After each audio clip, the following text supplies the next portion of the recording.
Amén.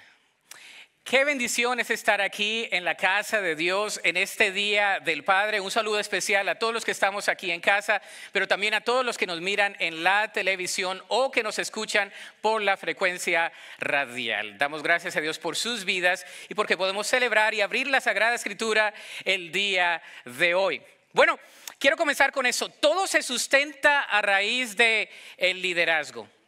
Lo que el mundo necesita el día de hoy es un buen modelo de liderazgo. Ese tipo de liderazgo solo se encuentra a través de una buena influencia en nuestras vidas. En su definición más práctica, el liderazgo significa influencia. Por lo tanto, todos estamos siendo influidos, hemos sido influenciados o vamos a influenciar a alguna persona en nuestra vida. Y el día de hoy quiero comenzar con esto. En nuestros días, si usted le pregunta a unos de los muchachos que se van graduando quizás de la preparatoria o aún de la universidad, ¿qué quiere ser usted? Muchos de ellos responden con eso: yo quiero ser un influencer, ¿no? Algunos ni saben qué es influencer, pero saben que el influencer es aquel que tiene muchos seguidores en las redes sociales y que por ende puede no solamente capitalizar, lucrar a través de la información que puede proporcionar, sino que puede impactar a toda una generación a través de la información en las redes sociales. Eso nos muestra de que cada uno de nosotros tenemos una necesidad innata de ser influenciados y de ejercer influencia en otros. Todos lo necesitamos. Por eso, la pregunta que surge es: ¿qué tipo de liderazgo es el que tenemos cada uno de nosotros? ¿Y qué tipo de liderazgo es el que estamos siguiendo? El día de hoy, al continuar con nuestra serie de sermones en la epístola de los Hebreos, titulada Mejor, porque lo normal no está funcionando, estaremos hablando del mejor líder. No obstante, recordemos que en esta serie, en su contexto, la vida cristiana se vive mejor porque tenemos lo mejor. Tenemos el mejor mensaje, el mejor propósito, la mejor misión, el mejor poder, la mejor doctrina. Tenemos la mejor vida porque tenemos la vida eterna, tenemos el mejor abogado, tenemos el mejor amigo y tenemos el mejor propósito, etcétera. Por eso estamos estudiando la epístola a los Hebreos y la palabra emblema en Hebreos es mejor. Diga conmigo mejor. Ya supo de qué se trata Hebreos. La verdad central de la serie es la siguiente, me gusta leerla siempre. Jesús es superior y mejor que todo en la vida.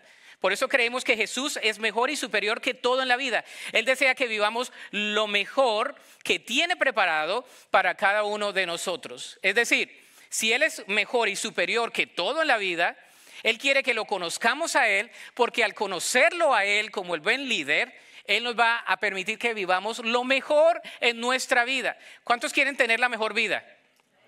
Yo quiero tener una mejor vida y esa mejor vida la tenemos en Jesús. Recordemos el contexto, porque un texto fuera de contexto es un... Ya se lo sabe. Recordemos el contexto de Hebreos. ¿Ve qué trata esto de Hebreos? Hebreos sostiene que fue escrita para advertir a los cristianos judíos en contra de la apostasía del judaísmo. Recordemos que habían unos nuevos creyentes quienes eran judíos y querían ellos entonces hacer las rutinas y prácticas judías dentro de la iglesia. Y eso estaba totalmente erróneo. Entonces, el apóstol, creo que es uno de los apóstoles, es mi postura, escribe, inspirado por el Espíritu Santo, esta epístola para hablar acerca de la doctrina del judaísmo. Los versículos nos hablan de la revelación definitiva y perfecta de la palabra de Dios y nos habla que Jesús es mejor. Jesús es mejor que los ángeles, Jesús es mejor que Moisés, que Josué, que la ley, que las tradiciones, que los ritos. Jesús es mejor. Y entonces el apóstol les escribe inspirado por el Espíritu Santo y por ende a nosotros el día de hoy para recordarnos a nosotros también muchos siglos después de que Jesús sigue siendo mejor. Sin embargo, nosotros y los creyentes de aquel entonces en la narrativa bíblica estaban un poco confundidos y por eso viene esta palabra de advertencia. Vimos que Jesús es mejor que los ángeles y el día de hoy vamos a ver cómo es que Jesús es un mejor líder. Vamos a responder a esa pregunta el día de hoy. ¿Cómo es Jesús un mejor líder? ¿Están listos? No, si no está listo, vamos a orar. Señor, pido que tu Espíritu Santo nos conduzca, que a través de la exposición de tu palabra, cualquier pensamiento, cualquier carga que venga, oh Dios, que vengas tú a traernos claridad de pensamiento y paz en nuestro corazón para entender tu palabra. En Cristo Jesús, amén y amén.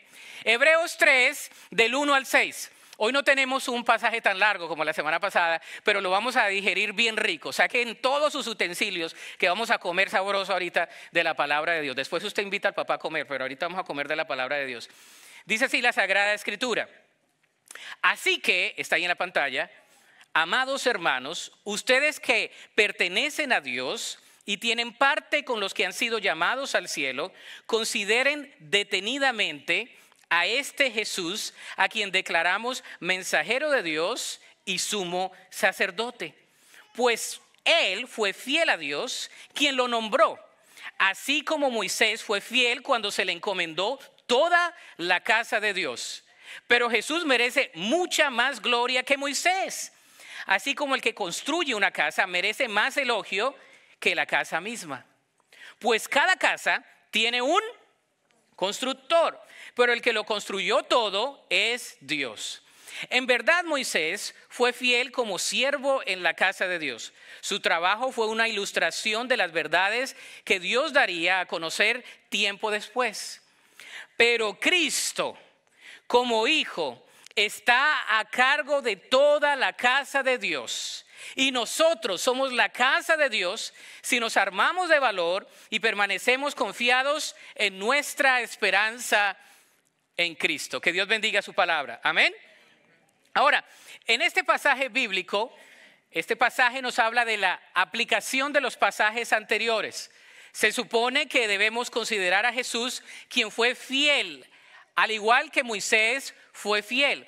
Esto significa que la aplicación concerniente a este pasaje se trata de la fidelidad. Este pasaje nos habla de la fidelidad. Significa que somos fieles al persistir, al permanecer en la seguridad que nos ha sido dada. El apóstol nos habla de que debemos ser fieles, persistentes, permanentes en la fe que se nos ha sido dada.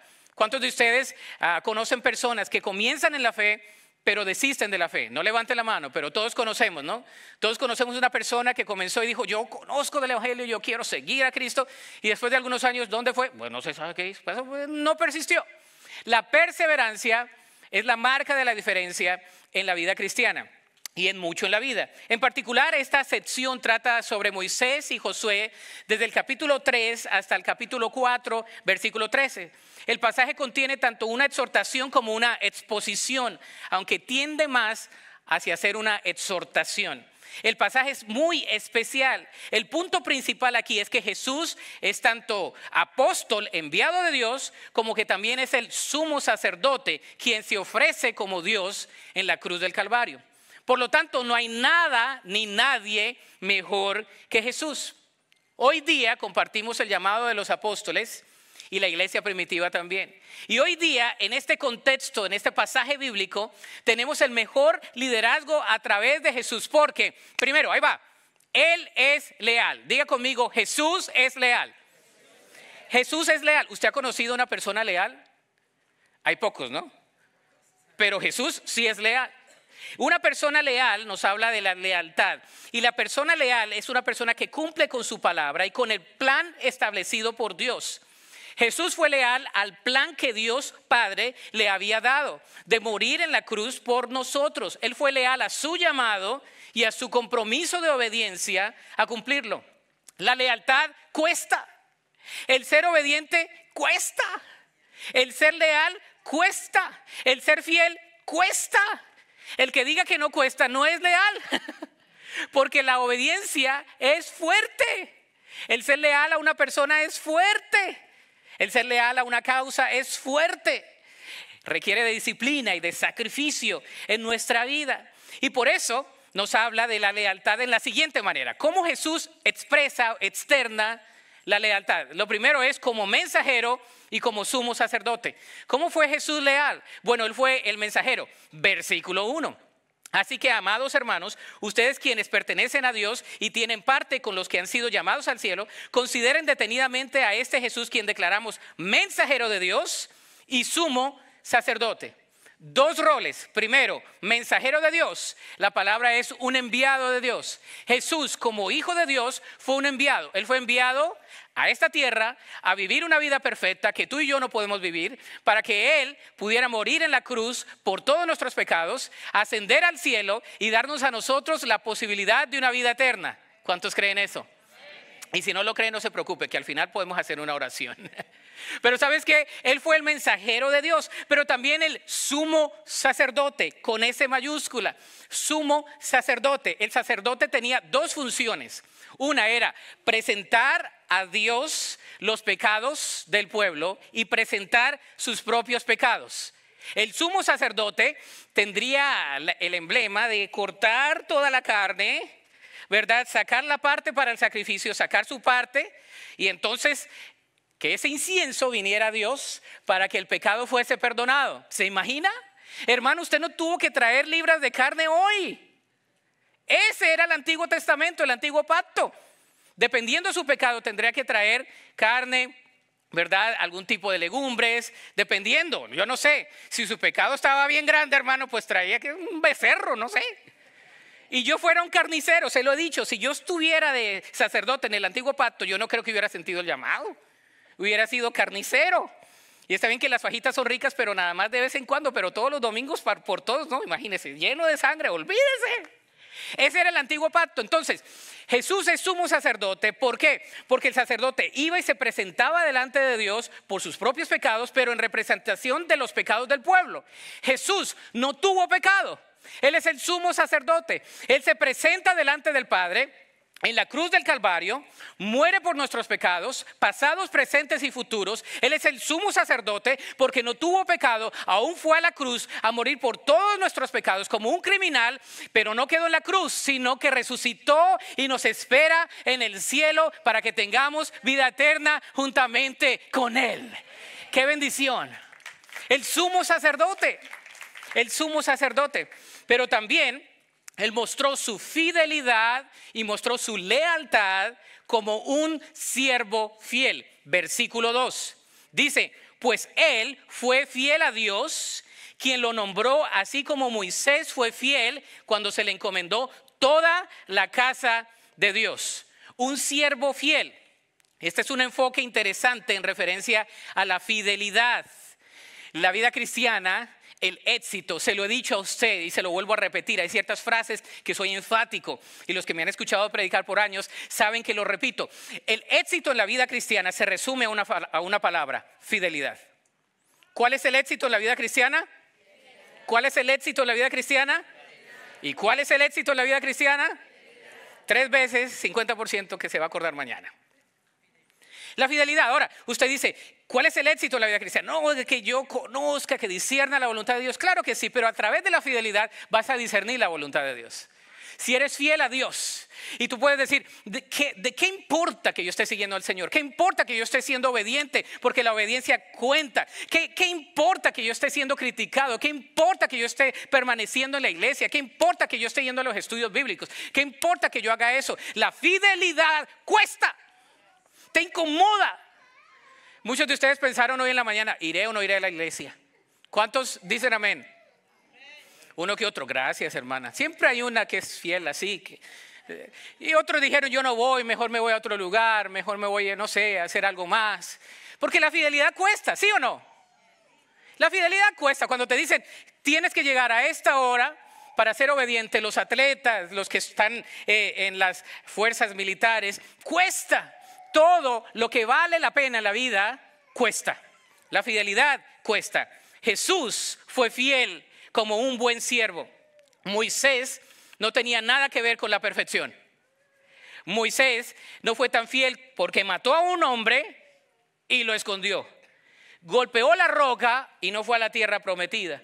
No fue circuncidado inicialmente y cometió muchos errores. Sin embargo, Moisés sigue siendo el ejemplo de patriarca del pueblo judío. Y no fue nada fiel comparado a Jesús. Fue un hombre con muchas falencias. Moisés recibió siempre quejas. Yo admiro a Moisés.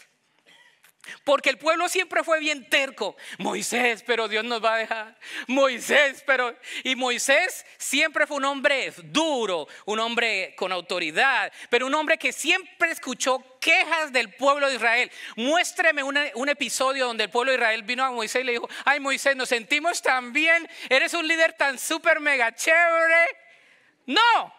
No lo hay. Moisés recibió queja, rebeldía, vino con las tablas, ¿verdad? Usted lo ve hasta en la película, ¿no? Que baja, ¿no? Con las tablas. Si no leyó la Biblia, por lo menos se vio la película en Semana Santa, ¿no? Y baja con las tablas y el pueblo de Israel los deja un rato y el pueblo de Israel se pone a hacer ¿qué?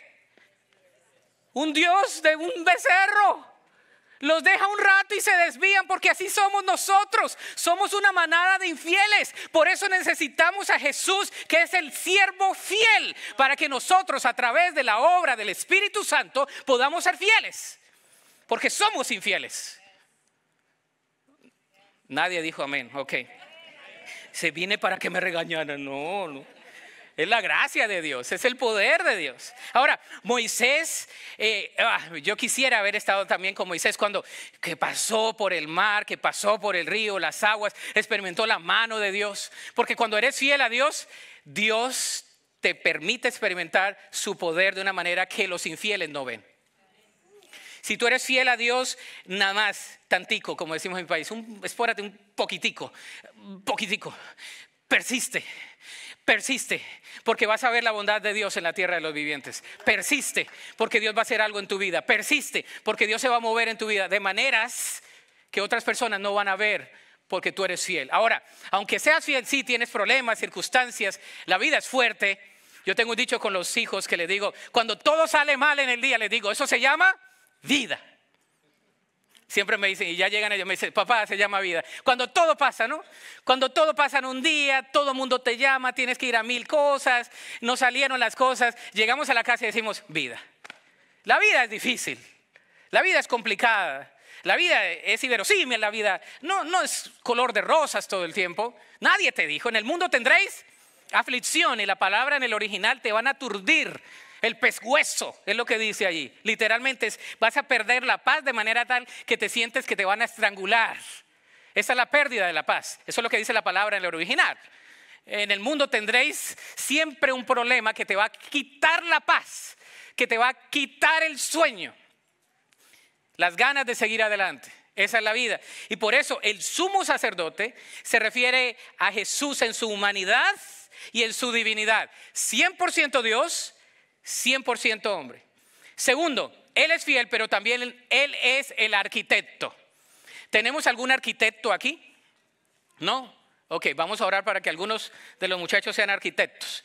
¿Algún diseñador aquí que diseña cosas? Yo veo aquí uno que otro. Ok, aquí vamos. Bueno, dice la palabra, versículo 3 y 4, que Jesús es el arquitecto. Dice: pero Jesús, hay un verbo allí más adelante, merece mucha más gloria que Moisés, así como el que construye una casa merece más elogio que la casa misma. Pues cada casa tiene un constructor, pero el que construyó todo es ¿quién? Dios. Debido a que Jesús es el constructor y Moisés es miembro de la casa de Dios, Jesús es más grande. Él es el arquitecto y fundador de la casa. Y en la narrativa bíblica, el arquitecto no es como en nuestros días. El arquitecto no solamente diseñaba, sino que también estaba a cargo de todo y hasta era hands-on, ¿verdad? Lo hacía con sus manos también, había parte de eso. Es el arquitecto. Se refiere a Zacarías capítulo 6, donde los líderes designados por Dios están construyendo el templo de Dios. No está claro si se trata de una referencia a Zorobabel como líder político o a Josué como sacerdote. Lo que sí indica es que sirve el propósito profético de Jesús. Jesús es el arquitecto de la casa. Él es el arquitecto de la casa. ¿Por qué? Porque Él es el diseñador. Versículo 3 dice: pero merece mucha más gloria que Moisés, así como el que construye una casa merece más elogio que la casa misma. Jesús es quien lo ha diseñado todo.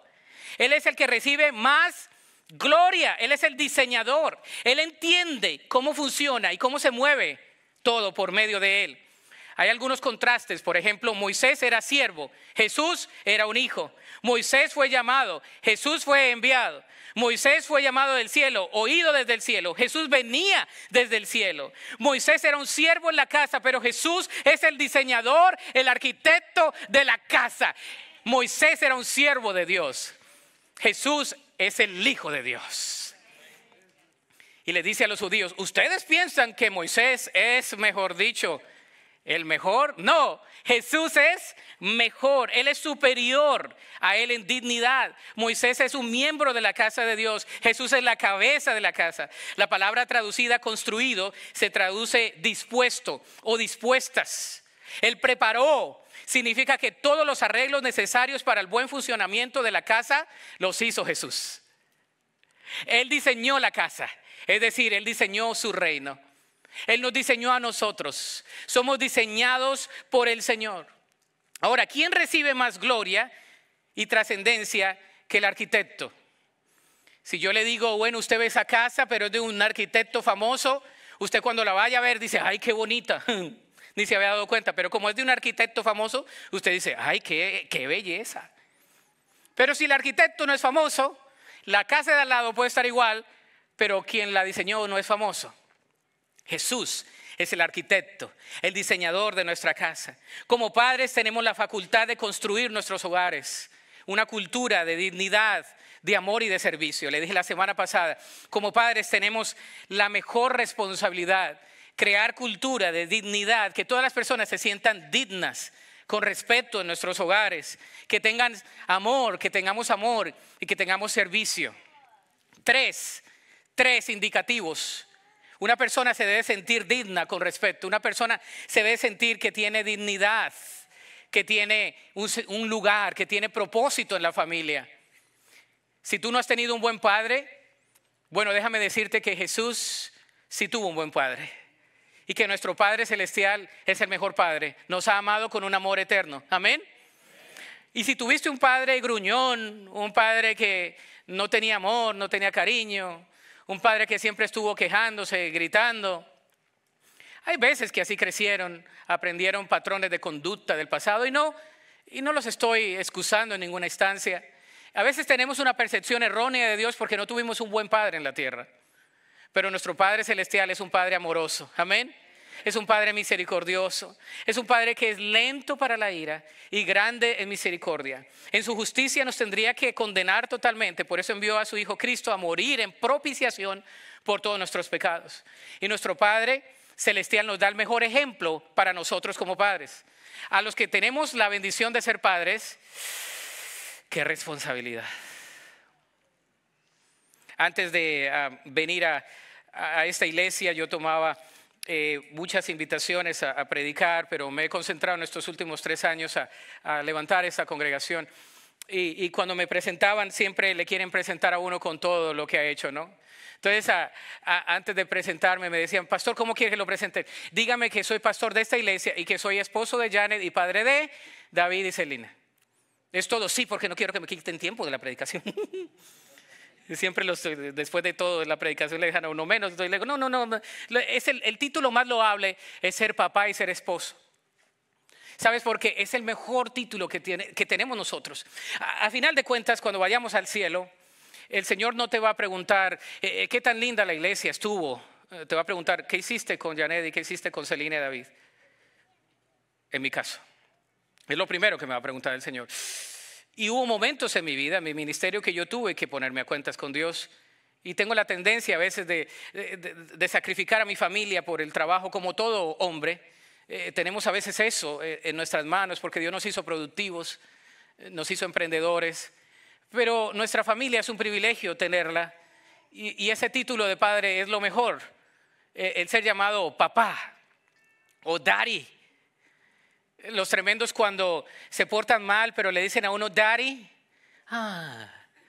ya no funciona tanto porque ya son adolescentes y están en la aborrecencia, pero cuando estaba chiquito, daddy, oh. Y mi esposa me decía, o me dice todavía en inglés, me dice, you're such a wimp, es decir, como que te dejas convencer muy fácil, ¿no? ¿Cuántos padres son así? ¿Ustedes no? ¿Son cara de limón? ¿Revolver 38? Señor los bendiga. Pero hermanos, así es. Es un título hermoso el ser papá, daddy, papá. Y por eso nos podemos venir al Padre Celestial y decirle, Abba, Padre. Y yo sé que la traducción ha dicho, lo ha reducido a papito Dios, pero es más que papito Dios. El Abba Padre, Abba Father, es un término inclusivo de todo, de respeto, de cariño, de intimidad, de prosperidad en todo aspecto. Es de protección, de que cuando venimos al papá sabemos que estamos bien, mi papá me va a defender, ¿sí o no? ¿Cuántos padres defienden a su familia? Y los que no, pues defiéndala de ahora en adelante. Pero yo sé que yo puedo ser defendido, aún mi papá tiene 72 o 71 años y yo sé que él me puede defender. No sé si de los ladrones, pero me puede defender. Pero yo sé que mi papá me defiende. Mi Padre Celestial me defiende. Amén. Cuando estás pequeño, no sé si hay esa rivalidad que los pequeños siempre dicen, no conoces a mi papá. ¿Y qué hace tu papá? Ay, mi papá es fuerte. Mi papá es policía. Mi papá es no sé qué. Cuando le preguntaban a David, ¿y qué hace tu papá, pastor? Como que hace Janet. Pero es verdad, ¿no? Es verdad. El título de papá es fácil engendrar, pero es difícil ser padre de verdad. Y yo sé que le estoy dando fuerte a los papás, pero así es.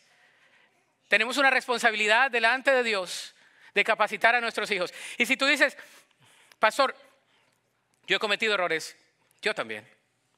Pastor, antes del día de hoy yo he cometido muchos errores, todos. Lo bueno es que de ahora en adelante podemos ejemplificar nosotros a nuestro Padre Celestial y pedirle sabiduría. Amén. Que desde el día de hoy en adelante tú digas, yo me comprometo a ser un padre bíblico, a ser un padre que ejemplifica el carácter de Dios. A veces como padres tenemos que pedirle perdón a nuestros hijos o a nuestras esposas. Y eso es difícil, pedir perdón es difícil. ¿Quién levanta la mano cuando dice, yo soy muy práctico, a mí me fascina pedir perdón, pastor? Si a usted le fascina pedir perdón, qué bendición. Lo voy a poner casi así enmarcado en mi oficina. Este hermano le gusta perdonar. Porque la antítesis del egoísmo de nuestra naturaleza pecaminosa es aceptar los errores y pedir perdón, que es el segundo paso. Pero el ser perdonado es una de las instancias más grandes de nuestra vida.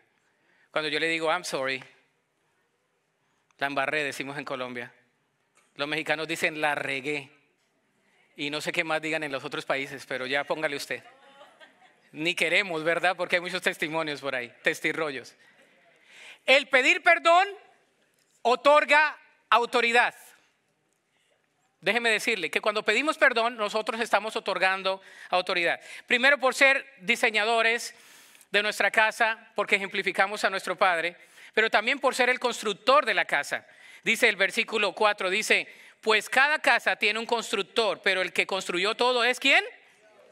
Dios no solo es el diseñador, arquitecto de su casa, sino que también es quien ha construido la casa y es el único quien ha pagado el precio por nuestros pecados. Y el hablar del Mesías como un constructor de la casa de Dios, el autor posiblemente está pensando en el Antiguo Testamento, en Primero de Crónicas, en Zacarías, y está explicándole al contexto judío de que este Jesús sí es el Mesías, aunque muchos no lo recibieron. Él es mejor que el líder Moisés, está lleno de gracia y de verdad. Tim Keller, uno de los pastores que yo todavía leo, acaba de morir hace un mes, expresó lo siguiente acerca de los padres. Dijo lo siguiente, dice, verdad sin gracia no es realmente verdad. Y gracia sin verdad no es realmente gracia. También escribió, amor sin verdad es sentimentalismo. Nos apoya y afirma, pero nos mantiene en la negación de nuestros defectos. La verdad sin amor es dureza. Nos da información, pero de manera que no podemos escucharla realmente. Sin embargo, el amor salvador de Dios en Cristo está marcado tanto por una veracidad radical acerca de quiénes somos, como por un compromiso radical e incondicional con nosotros por su amor. El compromiso misericordioso nos fortalece para ver la verdad sobre nosotros mismos y arrepentirnos. La convicción y el arrepentimiento nos mueve a aferrarnos y a descansar en la misericordia y la gracia de Dios. La paternidad requiere de verdad y de gracia. Conclusión. La paternidad requiere de verdad y de gracia. A nadie nos gusta que nos digan las verdades en la cara. Y los papás a veces vamos a caer gordos. Porque le vamos a decir a los hijos la verdad. No vaya por acá, mijito. No haga eso, mijito. No haga eso, mijito. ¡Pac! Se cayó. Y vamos a caer gordos. ¿A cuánto les ha caído gordo su papá? Yo levanto la mano. Claro que sí. A todos. Porque no nos gusta que nos digan la verdad. Pero también se trata de la gracia. Te dije la verdad con amor para que no sea sentimentalismo, para hacerte sentir bien o mal. Nosotros no podemos ser totalmente amigos de nuestros hijos o solamente amigos de nuestros hijos porque hemos sido llamados a trazar la verdad. Amén. Somos padres. Yo con mis hijos tengo mucha confianza, hasta tenemos léxico entre ellos y yo, pero ellos saben cuando yo ya paso de eso a la verdad. Porque la verdad se debe decir con amor. Pero verdad sin amor causa rebelión. Y por eso nosotros como creyentes debemos pedirle al Señor que nos ayude a tener esa danza entre la verdad y la gracia. El Salmo 127:1, me fascina este salmo. Hermano, subraye, usted se lo sabe de memoria quizá. Si Jehová no edificare la casa, en vano trabajan los que la edifican. Si Jehová no guardare la ciudad, en vano vela la guardia. Señor, ayúdame porque tú edificas mi casa. Señor, ayúdame cuando tú piensas que tu casa colapsa. El Señor te dice, oh, yo soy el dueño de tu casa. Oh, papá, si estás aquí el día de hoy, déjame decirte que tu papá celestial te recuerda que Él es el autor y consumador de la fe. Tu papá celestial te recuerda que Él está contigo como papá. Tu papá celestial te recuerda que Él te ha llamado a ti como papá por una razón. No te hizo papá nada más para dejarte solo. Él está contigo, Él te da sabiduría, Él te protege, Él te provee. Él está contigo todos los días de tu vida. Papás, tenemos al mejor papá del mundo, nuestro Padre celestial, que está con nosotros. Él es nuestro Padre. Lo tercero, Él es nuestro Señor. No solamente Él es fiel, no solamente Él está con nosotros, sino que también Él es nuestro Señor. No solamente Él es fiel, Él es arquitecto, sino que Él es nuestro Señor. Versículos 3 y 6. Moisés como mayordomo de la ley. Versículo 5 dice, en verdad Moisés fue fiel, ¿qué? Como siervo de la casa de Dios. Su trabajo fue una ilustración de las verdades que Dios daría a conocer tiempo después. Moisés se veía tan fiel y tan infiel al mismo tiempo. Yo me veo muchas veces tan fiel y tan infiel al mismo tiempo. Digo, Señor, puedo hacer mejor. Y yo creo que esa es la disyuntiva de todo ser humano. Que como padres decimos, pude haberlo hecho mejor. O puedo hacerlo mejor. Pero papá, así se vio Moisés y así nos vemos nosotros. Muchas de las palabras temáticas de este versículo repiten números, siervo, ¿verdad? Nos habla de fiel a la familia, se repiten aquí. Un sirviente no señala su vida misma, un sirviente apunta a algo más grande. Para Moisés fue lo que vendría después, el Mesías. Un siervo señala a su amo. Nosotros como padres tenemos la bendición de señalar a Jesús, de mostrar a Jesús. Para nosotros el Mesías está en nuestro corazón. Probablemente Deuteronomio y otros pasajes nos hablan de que Moisés se sintió insuficiente. Papá, ¿cuántos padres están aquí? Levanten la mano los padres. Yo estoy seguro que todos nosotros nos sentimos muchas veces insuficientes. Pero el Señor dice, diga el débil, fuerte soy, diga el pobre, rico soy, por la sangre del Cordero. Gálatas 3, 2 al 3 dice, déjenme hacerles una pregunta. ¿Recibieron el Espíritu Santo por obedecer la ley de Moisés? Claro que no. Dice, claro que no. ¿Recibieron al Espíritu porque creyeron el mensaje que escucharon acerca de Cristo? ¿Será posible que sean tan tontos? Después de haber comenzado su nueva vida en el Espíritu, ¿por qué ahora tratan de ser perfectos mediante sus propios esfuerzos? Hermanos y hermanas, por más ganas que le echemos, no es por esfuerzo. Yo he tratado una y otra vez esto de la paternidad en mis propias fuerzas y he fracasado en muchas ocasiones. Pero el Señor nos dice, no es a través de tu ejemplo, no es a través de tu experiencia, no es a través de tu pasado, ni de tu historia, ni de tus familias en las cuales fuiste formado. He sido reformado, pero he sido transformado a través del poder de Cristo que actúa en nuestro corazón. Amén. Padres, Jesús nos transforma. Él nos transforma. Y no importa lo que hayas pasado en el pasado, Jesús nos transforma. Juan, el discípulo amado, dice, pues la ley fue dada por medio de Moisés, pero el amor inagotable de Dios y su fidelidad vinieron por medio ¿de quién? De Jesucristo. El amor inagotable de Dios y su fidelidad vinieron por medio de Cristo Jesús. Moisés simplemente fue un mayordomo de la casa, pero segundo, Jesús es el dueño de la casa de Dios. Versículo 6 dice, pero Cristo como hijo está a cargo de toda la casa de Dios. Y nosotros seremos la casa de Dios si nos armamos de valor y permanecemos confiados en nuestra esperanza en Cristo. Toda persona que permanece en la esperanza de Cristo, que tiene a Cristo en su corazón, es parte de la casa de Dios. Es decir, no importa de dónde seamos, no importa nuestra nacionalidad, nuestra procedencia, nuestra educación, cuando confesamos a Cristo como Señor y Salvador, somos parte de la casa de Dios. Es Cristo el fundador de esa casa. La audacia en Hebreos a menudo se relaciona con hacerse valientes y permanecer. Para ellos en su contexto tenían que permanecer fieles a la doctrina. El día de hoy nos tenemos que animar. Es fácil desanimarse. ¿Cuántos se desaniman fácilmente? ¿No? A veces decimos, sí, yo quiero hacer esto, yo quiero orar más, yo quiero aprender más de la Escritura, yo quiero saber más de la palabra de Dios, yo quiero ser más fiel a la iglesia, y nos desanimamos fácilmente. El Señor nos dice, el que persevera a través de la esperanza que tenemos en Jesús. Tenemos la esperanza viva en Cristo Jesús.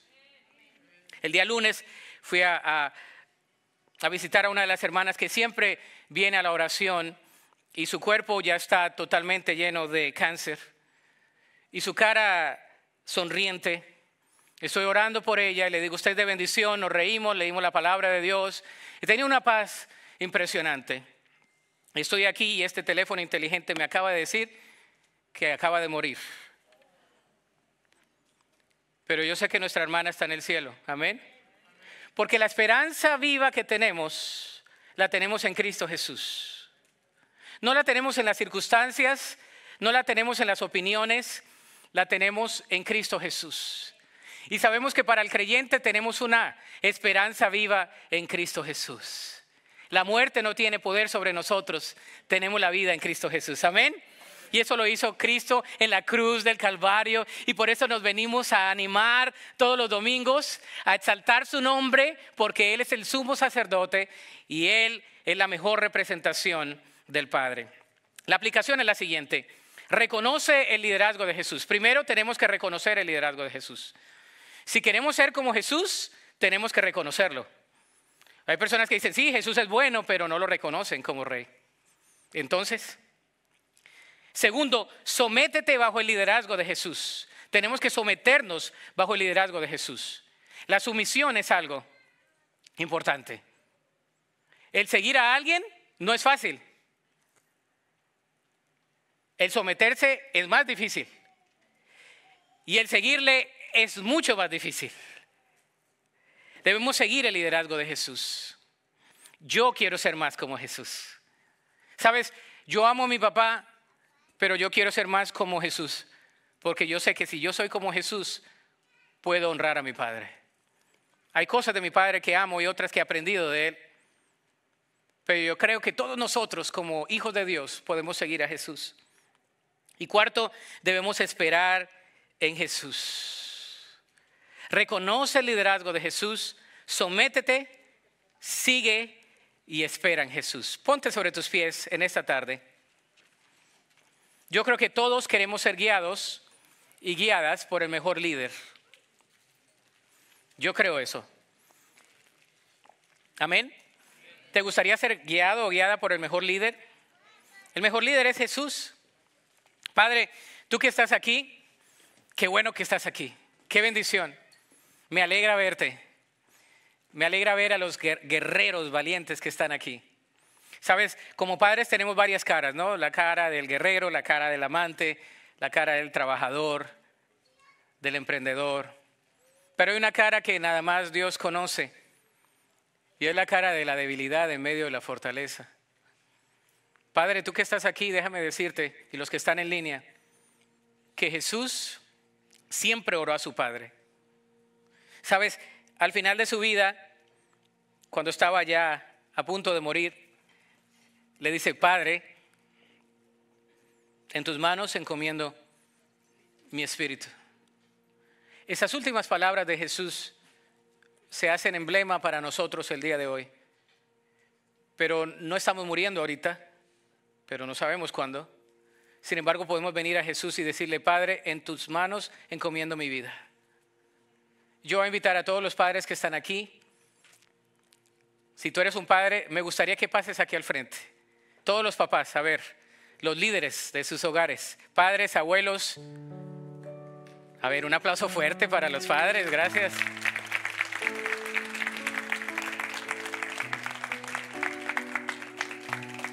¿Sabe? Estos varones, y yo me incluyo con ellos, no somos perfectos y las mujeres dicen amén. Hemos cometido errores, ¿verdad, varones? Muchos, dice uno que otro. Yo pensé que era el único, pero no. Pero estamos aquí el día de hoy, en el Día del Padre. Y el hecho de que estemos aquí es ganancia. Las estadísticas dicen que cuando el padre viene a la iglesia, la familia viene. Hay un 85% de que toda la familia va a venir, porque hay una autoridad espiritual hacia el Padre. Gracias por venir el día de hoy, primero. Segundo, la palabra de Dios dice que Él nos ha dado a nosotros un rol y una autoridad como padres. Jesús es la cabeza de la iglesia, pero nosotros somos la cabeza del hogar. Nos guste o no nos guste, le queremos sacar, no podemos salir. De ahí es un rol que Dios nos ha dado. Necesitamos sabiduría de Dios, padres. Yo la necesito. Es más, yo me voy a hacer aquí abajo también.